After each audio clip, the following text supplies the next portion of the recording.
Blake Griffin had the season's highest scoring game for all of about 24 hours before Stephen Curry bettered it in just 3 quarters. Then, in Golden State's next game, after Curry poured in 51 points in a rout of Washington, Kevin Durant scored 25 in the fourth quarter, the best total of his career, and finished with 41 in a victory at New York. With the Warriors' teammates' big nights and Griffin's 50-point outburst for Detroit coming in just a 4-night span, it continued a torrid start for scorers that Curry said made it seem like everybody's clicking at the same time. But count Curry among those who aren't sure the offensive onslaughts being seen now will still be seen in a few months. Those are just great players just making plays, having great nights. That's not any different than any other year, he said after Durant's big night. We're 6 games in. We'll see how it goes. Damian Lillard has already had a pair of 40-point nights and Kemba Walker is 1 point shy of doing the same. That comes after there were 13 50-point performances last season, with MVP and league scoring champion James Harden doing it 4 times, including a 60-point night.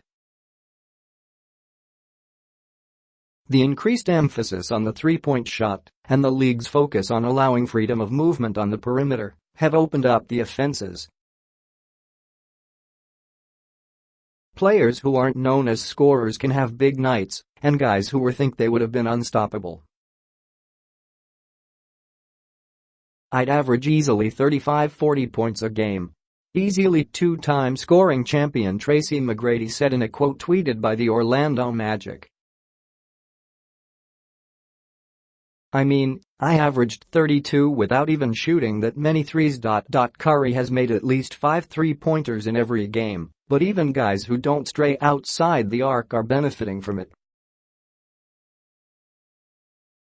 I know the uptick isn't that great, but what goes with the team's shooting so many threes is it spreads your defense out, Nets coach Kenny Atkinson said. So now you're chazzing those guys out to 4-point land, and now that opens up driving. That's usually how a guy like Griffin has traditionally gotten his points, but as he showed Philadelphia in his big night, his game also extends now into 3-point territory. Of course, so do Curry's and Durant's, and both are averaging more than 30 points. Can they both keep that up for an entire season? Why not? Curry said. We'll see. Marquee matchup. A historic NBA matchup will take place Monday without its 2 biggest stars. Neither Kawhi Leonard nor Giannis Antetokounmpo will play when Toronto and Milwaukee, the NBA's lone remaining unbeaten teams, meet Monday night in the first big game at the Bucks' new arena. Milwaukee is 6-0 and can equal the best start in franchise history, set by the 1971-72 team. Toronto, also 6-0, is already off to its best start. It is the first game in NBA history between teams that both enter with a record of 6-0 or better, according to the Elias Sports Bureau. But it lost much of its luster Monday morning when both teams announced their top players would be sidelined. The Raptors are resting Leonard, who was limited to just 9 games last season in San Antonio, while recovering from a thigh injury, but has looked fully recovered so far while averaging 26. 6 points for Toronto. Just behind him on the scoring list is Antetokounmpo, but only because he was held to 21 points while playing a season-low 19 minutes after being evaluated for a concussion Saturday in a victory over Orlando. Before that, he'd started the season with 25 points and 15 rebounds in each of the first 4 games. He had a lingering headache and new symptoms Sunday, so he was re-evaluated, and the Bucks announced Monday he had been placed in the concussion protocol. In their first season under Mike Budenholzer, the Bucks were leading the league in rebounds per game, opponents' field goal percentage and scoring margin during their perfect start.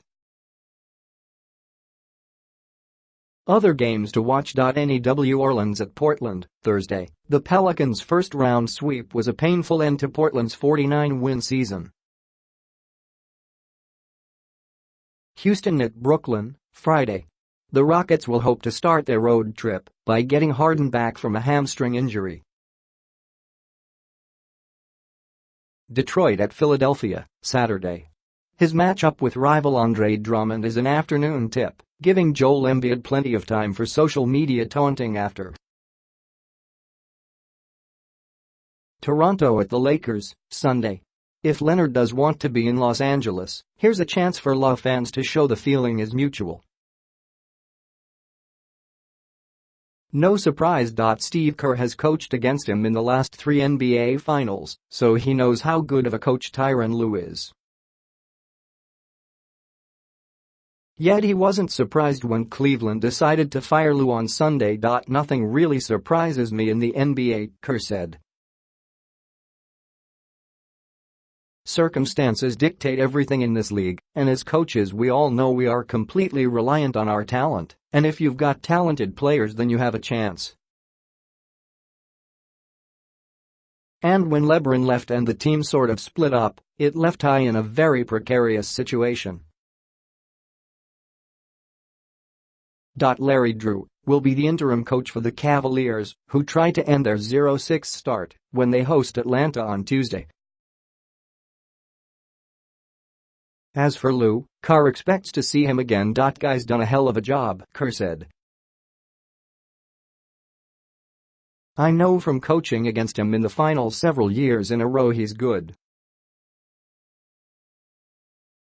He knows what he's doing, he's well prepared every night, and if he wants another shot, he'll get one.